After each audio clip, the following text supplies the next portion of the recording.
김경래의 최강 시사를 진행하는 것으로 시작합니다. 그런데 이게 무슨 소리죠? 아침부터 열심히 준비한 자연인 김경래의 밥상 같이 드셔보실래요? 후회 없는 아침, 건강한 시사 김경래의 최강 시사. 日本の人権感覚ですか？私はじゃあこれそう立たない。すみません。実は私ですね、韓国、中国 한국과 중국, 일본 관계가 최악이라고 해도 한국과 중국의 출판사는 그 어디에서도 일본과 관계를 단절하자고 주장하거나 일본을 비난하거나 하는 책을 만들지 않습니다. 그런 책은 팔리지 않고 보는 사람도 없습니다. 유일하게 일본에서만 이런 내용의 책이 베스트셀러로 팔리고 있습니다.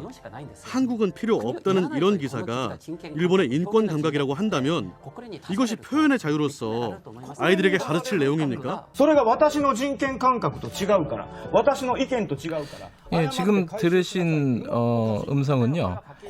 일본의 아베마 TV라고 이 시사 프로그램에서 토론을 하는 장면 중에 일본에서 지금 대학에 있는 이영채 교수님이 출연을 해서 일본말로 지금 얘기를 한 거를 지금 한국말로 좀 더빙을 해드린 겁니다. 듣기만 해도 이 뭔가 굉장히 고생을 하고 있다 이런 느낌이 좀 들죠. 여러 가지로 좀 화제가 되고 있습니다. 이런 프로그램에 나와가지고 거의 뭐 1대 100으로 일본의 또 기기묘묘한 논리에 대응해서 이렇게 얘기를 하는 모습을요. 지금 일본하고 갈등 국면이 한 2달이 넘었죠. 지금 일본 상황은 어떤지, 여론은 어떻게 움직이고 있는지 좀 여쭤보겠습니다. 방금 음성을 들었던 이영채 일본 게이센 여학원대 교수님 연결하겠습니다. 안녕하세요. 네, 안녕하세요. 네, 일본이시죠? 네, 그렇습니다. 네, 지금 방금 나왔던 그 프로그램이요. 이 아베마 TV요? TV 이름이? 예, 이것은 아사히 테레비가 예. 인터넷상으로서 하는 아마 세계 최초의 방송인데 아하. 아마 일본 젊은층들이 많이 보고 동시에 20만 명 정도가 접속을 해서 보는 그래요? 아주 인기 있는 방송입니다. 이게 좀 토론하는 시사 문제에 대해서 토론하는 프로그램인가 봐요? 예, 매일 그날의 주요 이슈를 가지고 토론하는데 여기는 아베 수상의 측근이라든지 유명한 연예인들을 중심으로 젊은층들을 대상으로 선전 홍보를 하기 위한 이런 목적이 있죠. 근데 제가 아까 말씀드렸는데 저도 이거를 유튜브에서 봤거든요. 봤더니 이게 굉장히 좀 뭐라 그럴까요? 고군분투하고 계신다 이런 느낌이 좀 들어요. 이런 프로그램에 자주 좀 출연하시는 편인가요? 일본에서? 예, 저는 일본의 후지 테레비라든지 네. 최근에 이틀 전에도 도쿄 테레비의 그 주말 시사 프로그램에도 나갔고요. 네. 글쎄요, 어쨌든 한국 사람을 불러서 네. 한국 논리를 듣겠다고 하지만 실질적으로는 한국을 이즘에 괴롭히기 위한 어떤 그런 구도로 되어 있지만 네. 요즘 같은 일본 시대에는 다양한 의견들이 좀 필요하고 네. 오히려 한국 사람들은 흥분하고 감정적이라는 이런 일부러 이미지를 만드는데 네. 그래서 될 수 있으면 냉정하고 논리적으로 이렇게 반박하는 모습들이 실질적으로 반발하는 혐한 이런 우익 네트 사람들이 있지만 네. 많이 지지해주는 일본 분들도 많이 있는 것 같습니다. 예. 근데 그 현장에서 그 쉽지 않으실 것 같아요. 시간도 이렇게 1시간씩 이렇게 할 텐데. 그 좀 버티기가 괜찮으세요? 이게 논리들이 굉장히 우리가 보기에는 굉장히 어처구니 없는 논리들이 많이 나올 텐데요. 그렇지요. 어떻게 보면은 상식적으로 이해하지 않는 그러한 논리들을 많이 던지기도 하지만 일본 사람들의 알아야 될 정보도 있고 또 그들의 약한 지점들도 있기 때문에 될 수 있으면 많은 사람들이 공감할 수 있는 내용으로 많이 설명을 하려고 합니다. 혹시 이 방송 출연하고 비판 공격을 좀 받거나 인터넷 상으로라도 그런 일도 있었습니까? 오랫동안 학교에 많은 항의 전화가 오고 그래요? 이메일 공격도 많이 오고요. 최근에는 제가 주문하지 않는 택배라고 할까요? 이런 것들이 대량으로 보내져 가지고 피해를 본 적도 있고 그렇지만 저는 그러한 물론 자기 다양한 의사를 표현하는 방식은 좋지만 하지만 택배 이것은 테러 행위고 정정당당하게 의견을 표출해라라고 좀 공개적으로 기자회견을 하기도 하면서 대항하기도 했습니다. 택배에 뭘 보내는 거예요?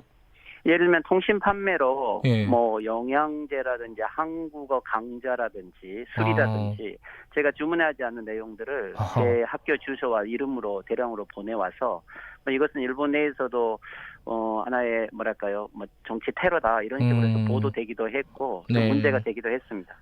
그 비용을 선생님 보고 지불하라 이런 뜻인가요? 그렇죠. 어떻게 보면은 뭐 감정적으로 엿먹어라 이런 뜻이겠죠. 참 여러 가지로 힘드시네요. 일본 얘기 좀 여쭤볼게요. 개각이 얼마 전에 단행이 됐죠. 11일에. 네, 그렇죠. 이게 한국에서는 이제 우편향 개각이다.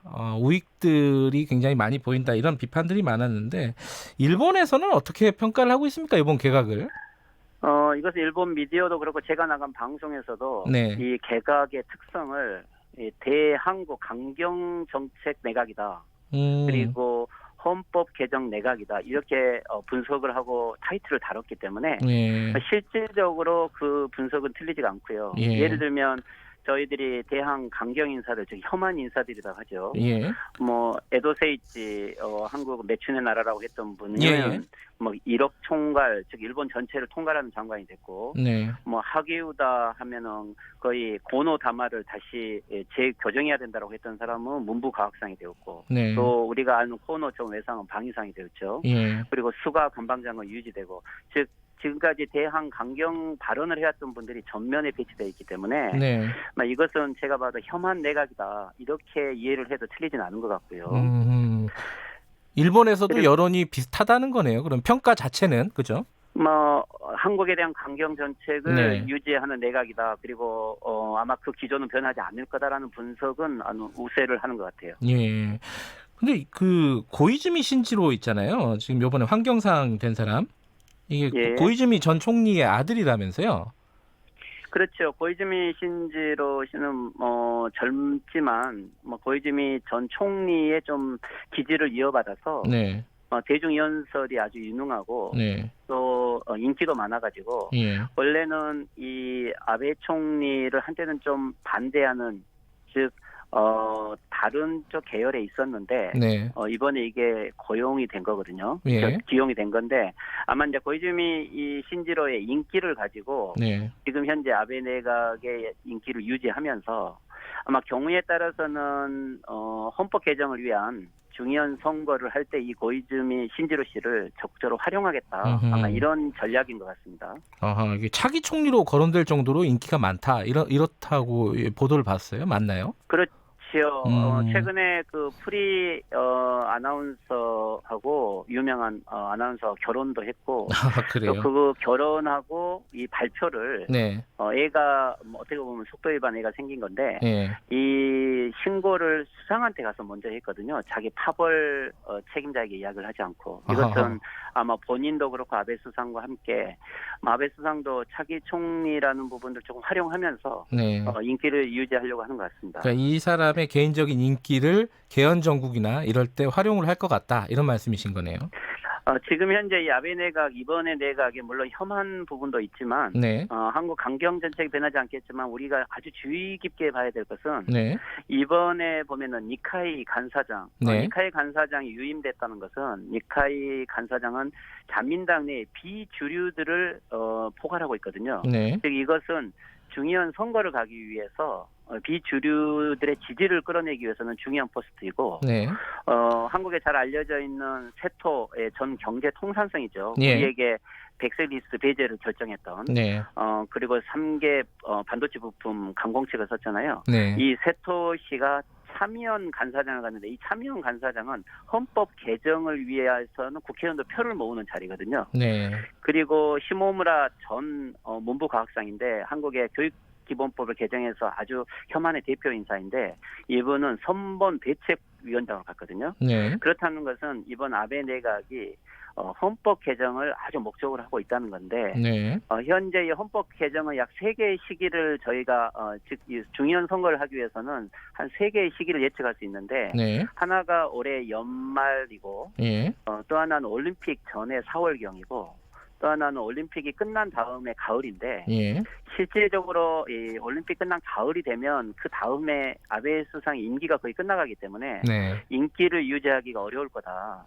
그리고 올림픽 전에는 좀 만약에 선거에 지게 되면 올림픽 자체에 영향이 있기 때문에 어렵다고 한다면 올해 연말 11월 말에서 12월 초에 네. 중의원 선거를 강행할 수 있다. 즉 지금 현재 야당이 별로 대응을 하고 있지 못하고 네. 고이즈미 신지로의 인기를 가지고 올해 연말에 갑자기 중의원 선거를 하게 되면 실질적으로 지금 아베 수상의 영향력 위에서 선거를 압승할 수 있다고 분석을 하는 것 같아요. 그래요. 근데 참의원 선거 지난 7월에 있었나요? 그렇죠. 거기서는 그 개헌선을 확보를 못했잖아요.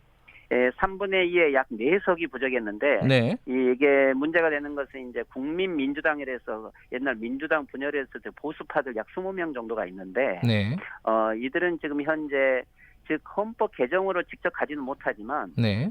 국회 내 헌법심사소위원회라는 것 자체도 지금 열지 못하는데 네. 이것은 열겠다라고 국민민주당은 이야기를 하고 있거든요. 그렇다면 여러 가지 헌법에 개정할 조항들이 많기 때문에 네. 일단 헌법심사소위원회를 열기만 하면 아베 수상은 현재 자위대로 군대로 표기하는 안만 받아준다면 네. 다른 안들은 양보할 수 있다고 하면서 네. 각 파들을 끌어들이겠죠. 그리고 아마도 반대하고 있는 세력들은 국민들에게 무책임한 정책하다라고 하면서 네. 여론전을 이끌어가면은 충분히 승산이 있다라고 가능하고 그걸 위해서도 혐한 정책을 더 실시하겠다는 거죠. 그 국회에서 타협을 통해 가지고 숫자를 채워 나갈 수 있다 이렇게 보시는 거네요. 아마 예를 들면 지소미아 종료라든지 네. 혐한 정책들을 쓰면서 오히려 일본이 고립되고 있고 예. 즉 예를 들면 우리에게는 이제 남북 관계와 북미 관계 개선 같은 우리에게는 평화적인 한반도 새로운 평화 구축 질서의 과제가 있지만 네. 일본은 이러한 전망을 하면서 오히려 일본은 고립되고 있고 오히려 한국은 북한에 가까워짐으로써 위기론을 강조하면서 네. 오히려 헌법 개정을 위한 여론을 만든다면 충분히 승산이 있다라고 느끼는 거죠. 근데 일본이 그 헌법 개정을 실질적으로 시작을 하게 되면 국제 여론도 가만히 있지는 않을 것 같은데 그건 일본에서는 어떻게 보고 있나요? 헌법 개정은 일본 내에서는 국민들이 약 51%가 지금 반대를 하고 있지만 네. 실질적으로 해외 국가들이 네. 일본의 헌법의 개정의 그 뭐랄까요 위험성에 대해서는 잘 인식을 하고 있지 못해요. 예를 들면 국제 교류 협력에 네. 세계 안전보장에 참여한다고 보고 있고 저희들이 미국의 판단도 안주해서는 안 되는 것이 네. 미국은 한국 전쟁이 발발하자마자 가장 후회했던 것이 헌법 구조를 만든 것을 제일 후회했어요. 왜 그러냐면 일본을 데리고 한국 전쟁을 수행해야 되는데 네. 구조 때문에 못한 거죠. 베트남 전쟁 때도 일본을 데리고 가려고 했는데 구조 때문에 못 가서 이게 60년대, 70년대 안보법 개정이라는 형태로 대응을 해왔던 거고 네. 이라크 중동 전쟁에도 일본이 좀 더 적극적으로 활동해야 되는데 네. 구조 때문에 이게 안 되고 있다고 생각하는 거죠. 예. 그래서 구조 개정은 미국의 보수의 주류는 개정을 요구하고 있기 때문에 저희들이 이러한 일본의 헌법 개정은 일본의 군사활동의 대규모 그리고 국제화를 의미하는 거기 때문에 네. 저희들이 경계를 하면서 이 부분들은 일본의 국내 시민들과 함께 연계하는 형태를 취해야 되겠죠. 알겠습니다. 지금 청취자분들이 이 교수님을 응원하는 문자를 많이 보내주시네요. 네, 감사합니다. 예, 정민호님이 너무 고생이 많으시다고요. 혜인님도 이 교수님이 흘린 땀이 자랑스럽다 이런 말씀 많이들 보내주고 계십니다. 계속 일본에서 우리 목소리를 좀 잘 내주시기 바라겠습니다. 오늘 말씀은 여기까지만 듣겠습니다. 고맙습니다. 네, 감사합니다. 네, 이영채 일본 게이센 여학원대 교수님이었습니다.